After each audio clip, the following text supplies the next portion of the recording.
everybody, I am your host Hoodlum, and today we are going to be playing as the People's Republic of China. Now this is a very small state at the beginning of the game, and our goal is to create a unified communist Chinese government. Although I may not agree with all of their rules and such, our goal is to make sure that China is a superpower right out of World War II. And so we're going to head and get on in here. Our leader is going to be Mao Zedong. And an interesting thing is if we support communism in nationalist China, they are forced to cede a state to us. And so this game we're going to try and see just how powerful this mechanic is. So this is going to be part 1 of our series. I don't really know how long this series is going to last, but my goal is definitely going to be get through as many of these as possible. I was thinking maybe Romania, a Czechoslovakian game, maybe a Swedish, like a Scandinavian Empire game, all of that kind of stuff. Just let me know what you guys think. Hearts of Iron, it came out June 6th. It's this World War II grand strategy simulation game, and it's very micromanaging. It's one of those strategy games where you truly have to think a lot about what you're doing. So let's start off here. We have to look through our research, and to start with, we have terrible equipment for our infantry. So we're going to research. We have terrible equipment for our infantry. However, we need to prioritize our industry at the start of the game. So what I'm going to do is I'm going to go to basic machining tools, and then I'm also going to go to construction for the plus 10% construction speed. Now, what we're going to have is our civilian factories here it appears we only have 6 factories total, so this is going to be very interesting. Looks like I think our first focuses are probably going to be industrial effort, because the thing we really need right now is just more troops. Looks like we're going to have to train up some of these low manpower, low equipment units. So we're going to go with the Juntuan. I think that's how you pronounce it. If I'm butchering these pronunciations and you really can't stand it, just let me know in the comments down below. I'd love to learn how to actually pronounce a lot of this. So we're gonna see if we can get about 5 of these units out, and we're going to deploy them in Yunnan. Now we're going to prioritize our reinforcements first of all, and that's primarily because we want our troops to be outfitted with the best equipment no matter the situation. So looking through trade, I think the country we're going to want to get steel from, well, we can't really import steel because we only have 1 civilian factory, and we need that civilian factory working on construction. So we're going to grab this civilian factory, and we're going to see, I don't think we can really build anything, so our best thing might be to just straight up ask the Soviets for some steel with it, because it won't really be doing all that much for us. So we're gonna buy off 8 steel units, some generic units of steel, and we're gonna see what we can do with this, the People's Republic of China. Now, at the beginning of the game, it's a very, very slow start. We have green divisions, which are very untrained, and regulars, who are pretty good actually. And our goal is basically going to be to exert as much of our power, as much communism as possible into China. And our goal is to get nationalist China so communist that they give us tons of provinces. So that'll basically be our diplomatic way of expanding. So we're going to take these troops, put them in an army, and we're going to place them on the nationalist Chinese border. Now, we don't really want to do anything with the nationalist Chinese. Our main focus is going to be the Soviet Union, because they're the closest aligned to us. And as you see, they won't let us into the communist faction just yet, but I have a feeling that if we can maybe improve some relations and build up our political power and maybe assert ourselves in the region, then maybe, just maybe, we'll be able to do something along those lines. Now, we have a lot of manpower for not having a lot of weapons, which is not ideal. But we're going to go ahead and start the game. So we'll churn up the time, and we're off. Now, looking around at the resources here, we're going to want to secure, hopefully, RNGesus will give us Sichuan, because that has 20 steel in it, and that would be very good, because then we'd be able to actually have some more civilian factories, and that gives us 6 more factory slots. Now eventually we're going to want to push our way into Nanjing and taking some of those territories, because this is where all the money's at. China itself doesn't have like a lot of steel and tungsten. It's more so our southern neighbor right here, Guangzhou, who has the most. And eventually we're going to want to secure our rubber reserves over in Indochina and Singapore. And I think our best route's probably going to be to go through Singapore. Now let's see, do we have any... Well, we have Mao Zedong as our commander. He has a defensive doctrine, so that'll be very good for us, because if you didn't know, having a field marshal at the beginning of the game for some of these smaller nations is huge. You see, your field marshals, they can command an infinite amount of troops, and so that makes basically building up armies a whole lot easier for us. Now another thing is we're going to look around and see if there are... I don't think there are any other communist neighbors nearby, and so we're basically going to be hoping that Mongolia and right here, Xinjiang and Tanatuva can come to our aid. See, I would love to join this faction, but since he's not the leader of it, I can't ask him. And we're basically going to be hoping that Russia here can help us out. We're getting up our relations. I have a feeling if we can get up PRC and Soviet Union relations to maybe about in the 150, 180 range, we can actually join up the Soviets, which would really help us with wars and stuff like that. Now, we have claims on a lot of these territories, and so that means that if we wanted to, it would only take 125 days to actually justify a war claim, and we wouldn't get any world tension from it because we are just taking our cores, in theory.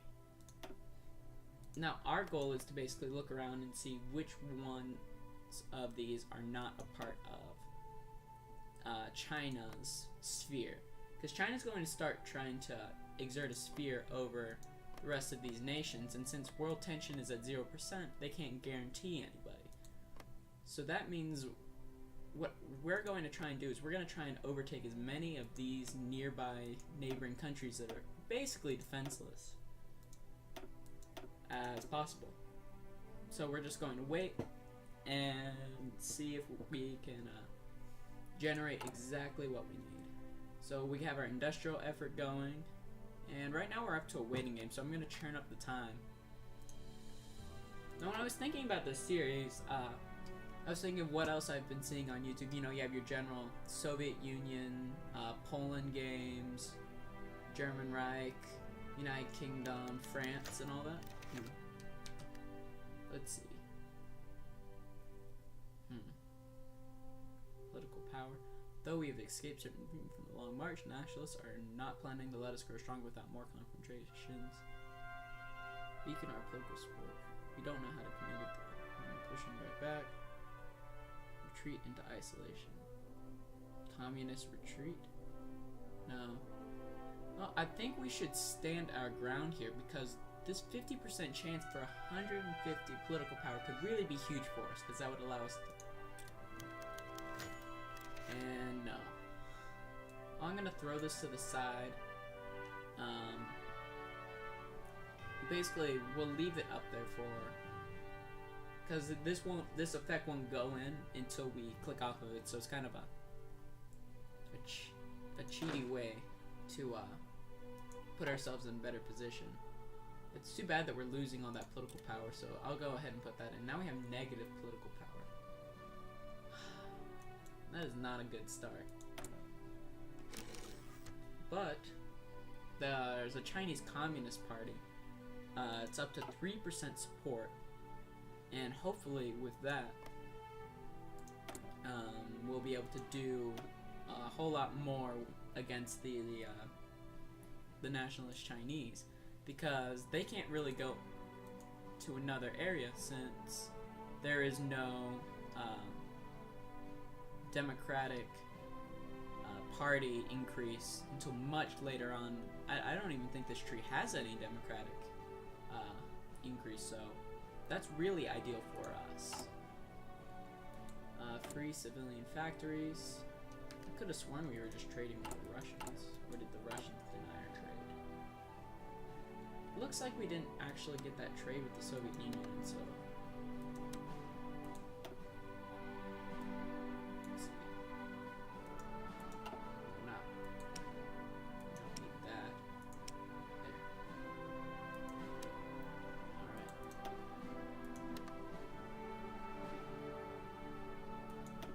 Yeah, we can't construct any buildings, so this is really the best we can do for our troops. So we're off to a slow start, especially with that loss of a lot of political power. Because I don't think there was really an ideal scenario for that. As I'm looking around here, we don't really have that many options. Being that we only have basic infantry equipment research. So we're going to have to just consolidate our manpower the best. And so if the nationalist Chinese do invade us, I'm going to have to defend by these 3 provinces, because the river crossing will really help, since we don't really have all that much that we can do in a war against them. And it's basically going to be a waiting game to see if we can pop open an event where our communist allies in China can actually do something to the Chinese government.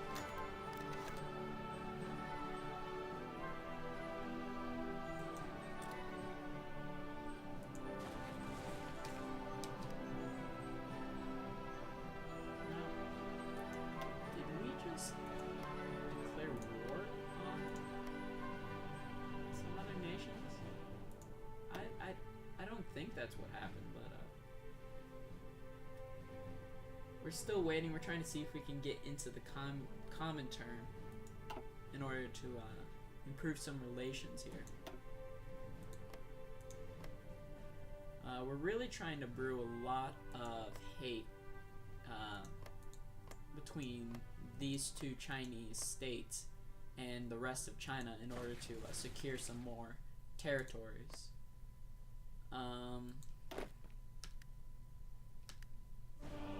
We're suffering some attrition here, which is really not good for us.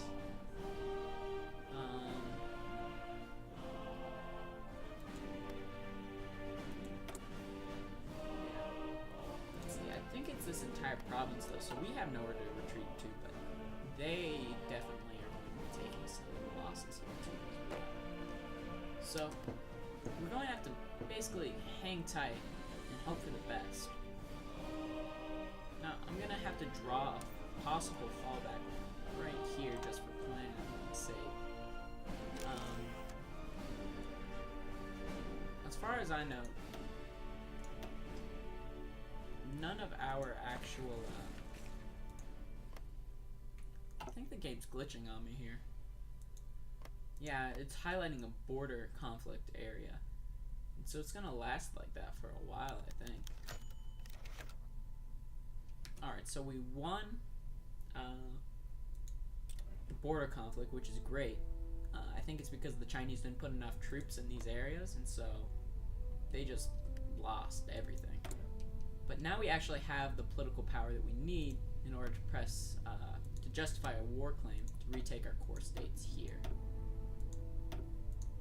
And so we're going to put in those 2 war goals, and hopefully we'll be able to go in and fight them as soon as possible, honestly. And you see, we also have the ability to justify war claims on Gansu, but looking through, they have a lot of pressure on our borders, and I'm sure Shaanxi, the key thing that's going to let us take over Shaanxi so quickly is going to be the fact that they are probably fortifying a border against the Japanese. And so if we can secure a border with the Japanese, one, it's going to be a little bit iffy. So I'm going to see if we can... I don't know if we'll be able to do anything, honestly. Yeah. The only thing I think is if we do not ally China, they won't directly attack us.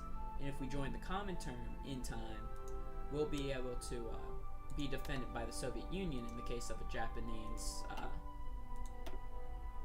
I guess, is it Sino-Japanese War, as far as I know?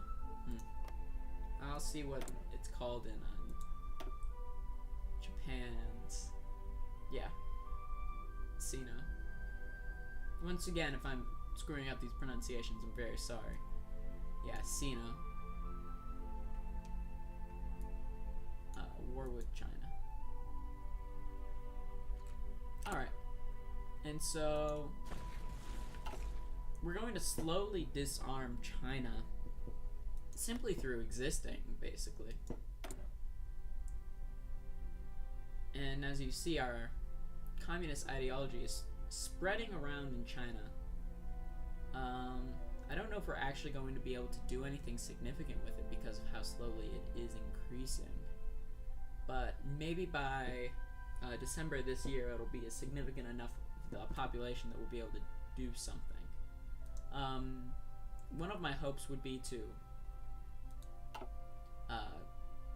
clear up this war with Sion, and we could take these 5 building slots, and that'll put about 13 million people under our control that we desperately need. And maybe those extra civilian factories, we could actually start building up some provinces for us. And I think the first thing I would want to do is maybe, since there's such a large amount of Japanese territories, maybe build up some forts right here against them. And maybe with the Comintern we'll be able to expand an actual front against the Japanese. And if we could secure basically Japan for the PRC, if we could take Manchuria and Korea, I think we'll really be able to push on into nationalist China on our own. And we won't need as much help as we're going to need if anything happens at this particular moment. So we're getting up our relations where they have -4 reasons as to why they will not allow us into the Comintern. Now, the thing I worry about is as soon as we justify this war claim, possibly not being able to do anything. So I'm going to assign a front line for all of these troops.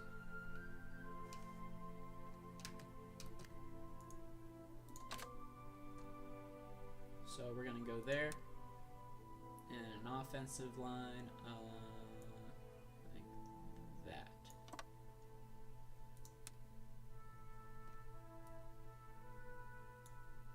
Let's see.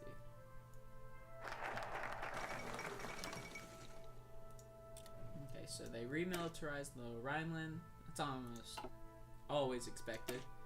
And we're gonna run down both of these, but I'm gonna make my way down the construction effort first, because we really have no business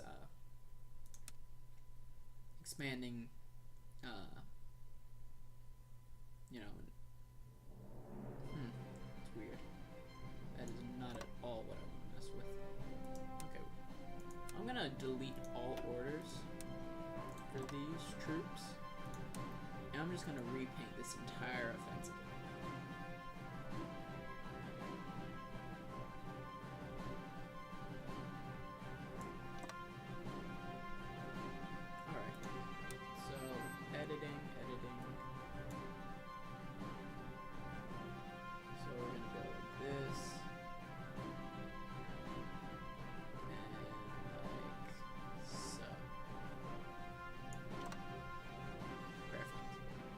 So, key provinces that we're going to want to take.